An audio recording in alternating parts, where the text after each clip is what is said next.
शाळेच्या एका मुख्याध्यापकामध्ये देशाचं भविष्य बदलण्याची ताकद असते हे ऐकायला जरा मोठं वाटतं नाही का? पण थांबा, खरंच विचार करून बघा. आज आपण याच विषयावर बोलणार आहोत की एक प्रभावी शालेय नेतृत्व भारताच्या शिक्षण व्यवस्थेचा चेहरामोहरा कसा बदलू शकतं. तर आजच्या विश्लेषणाचा केंद्रबिंदू काय आहे? तो म्हणजे शिकवणं. हे जे इतकं जुनं, इतकं मूलभूत काम आहे, ते आजच्या ह्या गुंतागुंतीच्या काळात कसं टिकून राहील, कसं जुळवून घेईल, हे एक मोठं आव्हान आहे, पण ते तितकंच महत्त्वाचं सुद्धा आहे. सूर्यनमस्काराच्या इतिहासातलं हे वाक्य बघा, किती सुंदर आहे. हे आपल्याला काय सांगतं? हे सांगतं की आपल्या परंपरासुद्धा बदलतात, स्वतःला नवीन रूप देतात. मग जसं व्यायामाचा प्रकार बदलला, तसंच आपल्या शिक्षण पद्धतीने आणि विशेषतः तिथल्या नेतृत्वाने काळाबरोबर बदलायला नको का? अगदी तसंच. जसा शारीरिक व्यायामाचा विकास झाला, तसंच आता शिक्षणातल्या नेतृत्वालाही स्वतःला अपग्रेड करावा लागेल. का? कारण आजच्या गरजा वेगळ्या आहेत, त्या तातडीच्या आहेत. जुन्याच पद्धती वापरून आता चालणार नाहीये. चला तर मग, या मोठ्या मोठ्या विचारांवरून आता थेट जमिनीवर येऊया.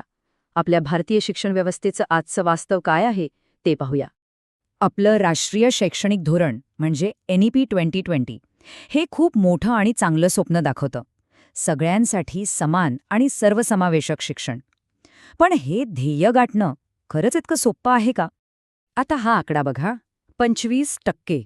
UDIS+ 2022च्या सरकारी आकडेवारीनुसार भारतातल्या प्रत्येक 4 शाळांपैकी एका शाळेत दिव्यांग मुलामुलींसाठी सोयीची स्वच्छतागृह नाहीत. विचार करा, आपण सर्वसमावेशकतेबद्दल बोलतो, पण ही तर अगदी मूलभूत गरज आहे जी आपण पूर्ण करू शकलेलो नाही. आणि ही फक्त एकच समस्या नाही, संशोधनातून अनेक अडथळे समोर आलेत. म्हणजे बघा, पायाभूत सुविधांची प्रचंड कमतरता आहेच. वेगवेगळ्या प्रकारच्या विद्यार्थ्यांना शिकवण्यासाठी आपले शिक्षक तयार आहेत का? तर तिथेही तयारी अपुरी आहे. मग समाजातले काही गैरसमज, काही सांस्कृतिक अडथळे आहेत, आणि हो, ती वाढती डिजिटल दरी तर आहेच.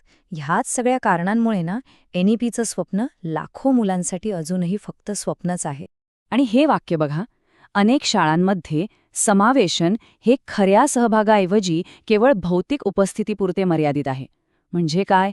तर मुलांना फक्त वर्गात आणून बसवलं जातंय, पण ते खऱ्या अर्थाने शिकण्याच्या प्रक्रियेत सहभागी होत आहेत का? नाही. आणि इथेच धोरण आणि त्याची अंमलबजावणी यातली प्रचंड मोठी दरी दिसून येते. मग आपल्या मनात प्रश्न येतो की अरे बापरे, एवढी सगळी आव्हानं आहेत. मग अशा परिस्थितीत एक व्यक्ती, एक मुख्याध्यापक पूर्ण शाळेला कसं काय बदलू शकेल? पण गंमत म्हणजे याच प्रश्नात उत्तर दडलेलं आहे, आणि तेच आपल्याला समस्येकडून समाधानाकडे घेऊन जाईल. तर मग या इतक्या मोठ्या आणि गुंतागुंतीच्या प्रश्नाचं उत्तर काय? ते आहे एका योग्य आराखड्यात, एका ब्लूप्रिंटमध्ये. चला पाहूया काय आहे ही नेत्यांची ब्लूप्रिंट. राष्ट्रीय शालेय नेतृत्व केंद्र म्हणजे NCSL यांनी एक खूप भारी संकल्पना मांडली आहे, शाळा प्रमुख, प्रमुख प्रेरक म्हणून. प्रमुख प्रेरक म्हणजे काय? तर असा लीडर जो फक्त सही शिक्के मारण्याचं प्रशासकीय काम करत नाही, तर जो शाळेतल्या बदलाची, परिवर्तनाची सुरुवात करतो, तो त्या प्रक्रियेला चालना देतो. आणि मग अशा प्रमुख प्रेरकांना घडवण्यासाठी, शाळांना उत्कृष्टतेच्या केंद्रांमध्ये बदलण्यासाठीच राष्ट्रीय शालेय नेतृत्व केंद्राची म्हणजेच NCSLची स्थापना झाली. त्यांचं कामच हे आहे की अशा नेत्यांना तयार करणं, त्यांना योग्य दिशा दाखवणं. NCSLचे ध्येयवाक्य बघा किती जबरदस्त आहे. शाळांचे परिवर्तन करण्यासाठी नवीन पिढीचे नेते विकसित करणे, जेणेकरून प्रत्येक मूल शिकेल आणि प्रत्येक शाळा उत्कृष्ट बनेल. सगळ्यात महत्त्वाचं काय? तर प्रत्येक मुलाचं शिकणं, आणि त्यासाठीच हे सगळं आहे. ठीक आहे, मग NCSLचा हा जो आराखडा आहे, तो नेमका आहे तरी काय? चला, आपण तो समजायला सोपा व्हावा म्हणून 4 महत्त्वाच्या स्तंभांमध्ये विभागून पाहूया. तर हे आहेत बदलाचे 4 टप्पे. पहिला, स्वतःचा आणि दृष्टीचा विकास. म्हणजे नेत्याने आधी स्वतःला समजून घ्यायचं आणि मग शाळेसाठी एक स्पष्ट ध्येय ठरवायचं की आपल्याला जायचंय कुठे. दुसरा टप्पा, शिकवण्या-शिकण्या प्रक्रियेत बदल. म्हणजे वर्गात शिकवण्याच्या पद्धती अधिक रंजक, अधिक विद्यार्थी केंद्रित बनवायच्या. तिसरा आणि खूप महत्त्वाचा टप्पा, एक प्रभावी टीम तयार करणं, कारण कोणताही बदल एकट्याने होत नाही. सगळ्या शिक्षकांना सोबत घेऊन एक मजबूत संघ बनवणं गरजेचं आहे. आणि चौथा टप्पा, नवनिर्मितीला चालना देणं आणि भागीदारी करणं. म्हणजे नवीन कल्पनांना वाव द्यायचा आणि पालक, समाज या सगळ्यांना शाळेच्या कामात जोडून घ्यायचं. हे चित्र बघा किती छान सांगून जाते.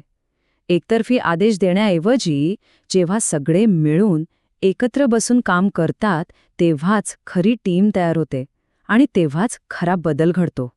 तर मग ह्या सगळ्याचा निष्कर्ष काय? आपण जी नेतृत्वाची ब्लूप्रिंट पाहिली तिला आता आपण आपल्या देशाच्या ध्येयांशी आणि सुरुवातीला पाहिलेल्या आव्हानांशी जोडून बघूया. हा फरक समजून घेणं खूप महत्वाचं आहे. एका बाजूला आहे कागदावरचं धोरण, जे खूप चांगलं आहे, मोठं स्वप्न दाखवतं, आणि दुसऱ्या बाजूला आहे प्रत्यक्ष नेतृत्व. हे नेतृत्वच त्या कागदावरच्या धोरणाला वर्गातल्या मुलांसाठी खरं करून दाखवतं. नेतृत्व नसेल तर धोरणं फक्त कागदावरच राहतील.